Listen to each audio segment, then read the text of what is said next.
Hello! Welcome to my channel ఎస్ఏరామ్. మనము ఈ పొద్దు ఎల్ఎస్‌జి టోటల్ సీజన్ రివ్యూ మాట్లాడుకుందాము. వాళ్ళ బ్యాటింగ్‌లో కానీ, తర్వాత వాళ్ళు గెలిచిన మ్యాచెస్ గానీ, తర్వాత వాళ్ళ బౌలింగ్ పర్ఫార్మెన్స్ ఎలా ఉంది, బ్యాటింగ్ పర్ఫార్మెన్స్ ఎలా ఉంది, నెక్స్ట్ టీమ్‌లో పంత్ కెప్టెన్‌గా ఉంటాడా? లేకపోతే చేంజ్ అయ్యి వేరే వాళ్ళు కెప్టెన్సీ చేస్తారా? మార్క్రమ్ టీమ్‌లో ఉంటాడా? ఏంటి అనేది ఈ ఫుల్ రివ్యూ వీడియోలో మనం మాట్లాడుకుందాము. అలాగే ఈ సీజన్ చూస్తే జస్ట్ 4 మ్యాచెస్ మాత్రమే గెలిచి పాయింట్ టేబుల్‌లో 10థ్ ప్లేస్‌లో ఎండ్ చేసింది Lucknow super giants. Just 4 matches మాత్రమే గెలిచారు. అది కూడా టీమ్ అయితే ఏమి ఆడినట్టు అనిపియలేదు. ఎక్కడో ఒక్కొక్క ప్లేయర్ పంతు ఏదో 2 మ్యాచెస్ ఆడాడు. మార్ష్ తర్వాత లాస్ట్‌లో అయిపోయిన తర్వాత తను ఫామ్‌లోకి వచ్చి ఒక 2 సెంచరీస్ తర్వాత ఒక 90 అట్లా కొంచెం మంచి నాక్స్ ఆడాడు.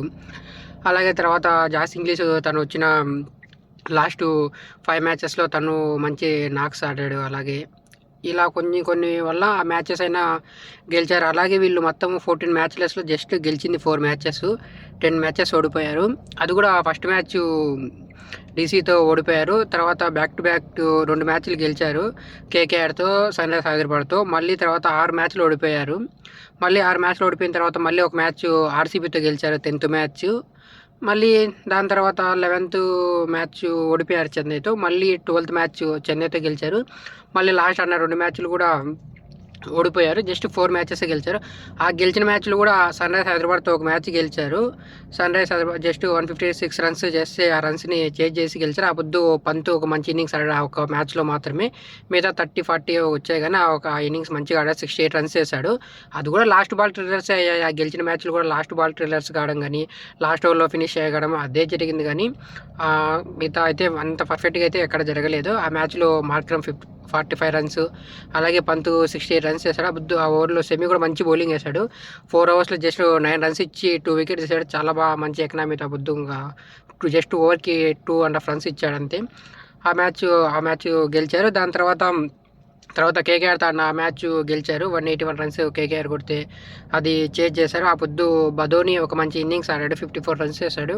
ఆ మ్యాచ్ గెలిచారు. అలాగే తర్వాత చూసుకుంటే ఆర్‌సీబీతో ఆడిన 10థ్ మ్యాచ్ గెలిచారు. ఆ మ్యాచ్‌లో కూడా ఆ పొద్దు మార్ష్ మంచి ఇన్నింగ్స్ ఆడి తను 100 రన్స్ చేశాడు. ఆ పొద్దు తను 10 సిక్స్‌లు, 10 ఫోర్‌లు కొట్టాడు. 90 రన్స్ ఆల్మోస్ట్ ఆల్ బౌండరీస్‌లోనే వచ్చాయి. ఆ మ్యాచ్ గెలిచారు ఆర్‌సీబీతో. అది కూడా డీఆర్ఎస్ పద్ధతి మధ్యలో జస్ట్ 20 ఓవర్స్‌కి 182 అట్లా సంథింగ్ ఆ స్కోర్ వచ్చి 204 ఆ సంథింగ్ ఆ స్కోర్ వచ్చి ఆ మ్యాచ్ గెలిచారు ఆ పొద్దు. అది కూడా మార్ష్ ఆడడం వల్ల.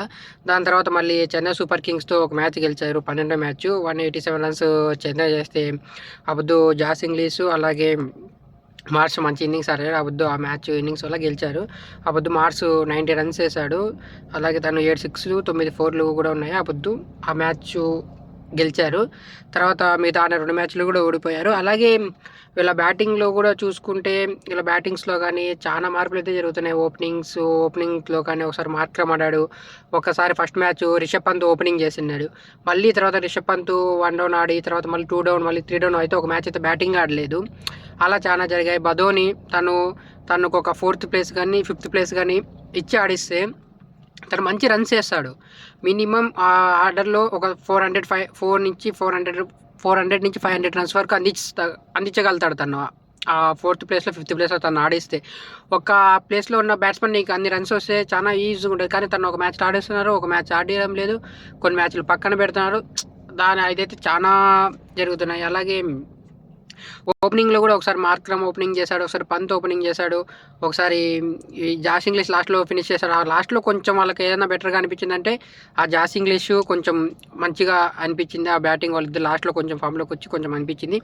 అలాగే ఇలా బౌలింగ్ బ్యాటింగ్‌లో అయితే పురాణ్ కూడా అసలు ఈ సీజన్ ఏం ఆడలేదు తను కూడా. వేస్ట్ ఇలా బ్యాటింగ్ మొత్తము టాప్‌లో 13 మ్యాచెస్ ఆడి 13 మ్యాచెస్‌లో మార్ష్ 563 రన్స్ చేశాడు. తనే టాప్ ఉన్నాడు వీళ్ళ బ్యాటింగ్ లైన్‌లో స్కోర్‌లో. అలాగే పంతు 14 మ్యాచెస్ ఆడి జస్ట్ 312 రన్స్ మాత్రమే చేశాడు. తన దగ్గర నుంచి ఎక్స్‌పెక్ట్ చేసిన అయితే రాలేదు. అలాగే జాస్ ఇంగ్లీష్ తను జస్ట్ ఆడిన 5 మ్యాచ్‌లలో 260 రన్స్ చేశాడు. పురాణ్ జస్ట్ 14 మ్యాచెస్ ఆడి 234 రన్స్ మాత్రమే చేశాడు. జాస్ ఇంగ్లీష్ చేసి 5 మ్యాచ్‌లు ఆడినా కానీ తను 260 రన్స్ చేశాడు.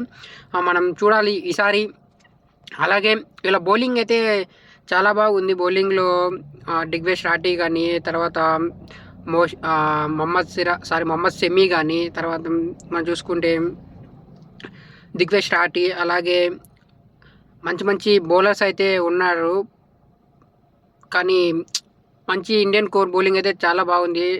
టెండూల్కర్ కానీ, తర్వాత మిగతా వాళ్ళు చూసుకుంటే కూడా ఆవిష్ ఖాన్, అలాగే బౌలింగ్ అయితే చాలా బాగుంది. ఇండియన్ కోర్ బౌలింగ్ అయితే ప్రిన్స్ యాదవ్ కానీ చాలా బాగా బౌలింగ్ చేస్తున్నారు, చాలా బాగుంది బౌలింగ్. అలాగే వీళ్ళకు పర్పుల్ అంటే 11 వికెట్స్ ఈ సీజన్లో 11 వికెట్స్, 16 వికెట్స్ ఇసి హైయెస్ట్గా ఉన్నాడు తను. అలాగే తర్వాత చూసుకుంటే మిగతా వాళ్ళు కూడా పర్లేదు. బౌలింగ్ అయితే చాలా బాగుంది. మొహమ్మద్ షమి చాలా బాగా ఒకసారి స్కోర్ కొట్టించుకున్నా తనైతే మళ్ళీ కంట్రోల్ చేస్తున్నాడు. తనైతే బాగుంది.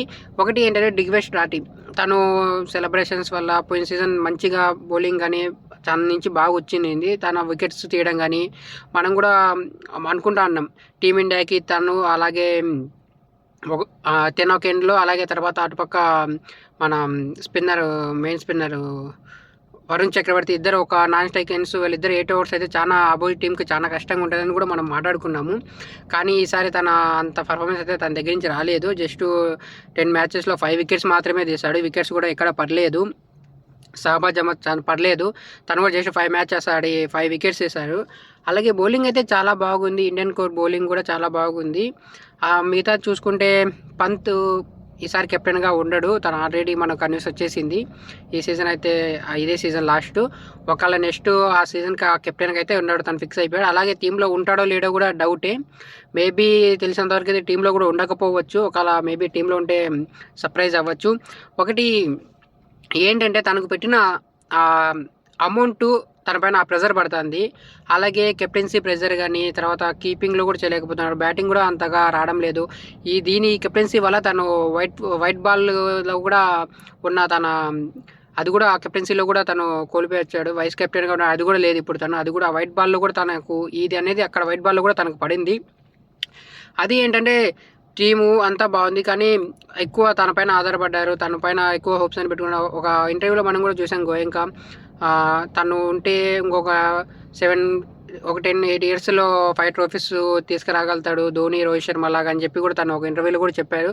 అది తన పైన ప్రెజర్ ఉంది. తర్వాత మిగతా కోర్ట్ టీంలో ఉన్న దాంట్లో కూడా తెలకు కోచింగ్ స్టాఫ్లో కూడా చాలా ఉంది. ఎందుకంటే కెప్టెన్సీలో తను ఏ టీమ్ 11 కావాలో అది తీసుకోలేకపోతున్నారు. ఒక మ్యాచ్లో బదోని ఆడతాడు, ఒక మ్యాచ్లో ఓపెనింగ్ మార్క్రమ్ వస్తున్నాడు, ఒక మ్యాచ్లో పంత్, ఒక మ్యాచ్లో ఇట్లా కొత్తగా ట్రై చేస్తున్నారు. ఏది అనేది పర్ఫెక్ట్గా అయితే వాళ్ళ టీంలో ఏది జరగడం లేదు. పంత్ అనుకునేట్టుగా అయితే టీం కూడా ఇవ్వడం లేదు. అలాగే ఎప్పుడన్నా మ్యాచ్లలో మనం చూసాం ట్రాస్లప్పుడు సెమీని ఎందుకు ఆడిపించడం అంటే తను చెప్పే ఫన్నీ రీజన్స్ కానీ, తను చెప్పలేకపోవడం కానీ, ఆ మాట దాటేయడం కానీ ఇలా కూడా చాలా చూసాం. ఎందుకంటే తన చేతిలో ఏం లేదు, అంతా అటుపక్క ఉన్న వాళ్ళు మెయిన్ వాళ్ళు అట్లా చేస్తున్నట్టున్నారు. మేనేజ్మెంట్ వాళ్ళ వల్ల ఉంది. తను టీం కూడా పర్ఫెక్ట్గా తీసుకోలేకపోతున్నాడు.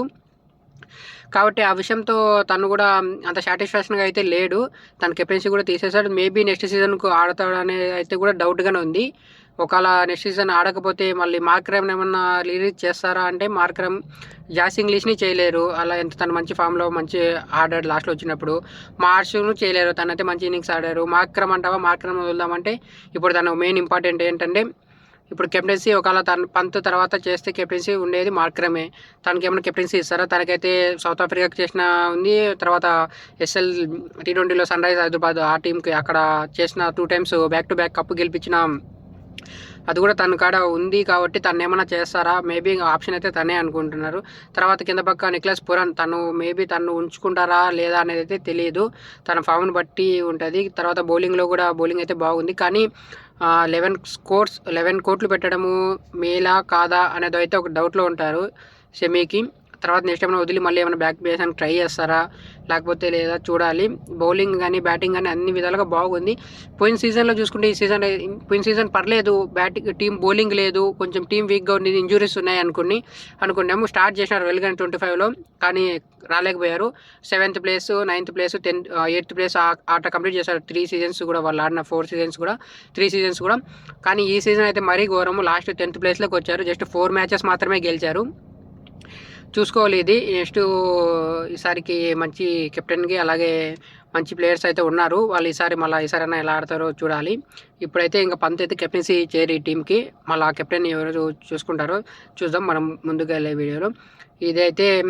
ఇది ఈ వీడియోలో. ఇంతవరకు మన వీడియోని చూస్తుంటే ఒక లైక్ చేయండి, కామెంట్ చేయండి. మన ఛానల్ని కొత్తగా ఏమైనా చూస్తుంటే ఫాలో అవ్వండి.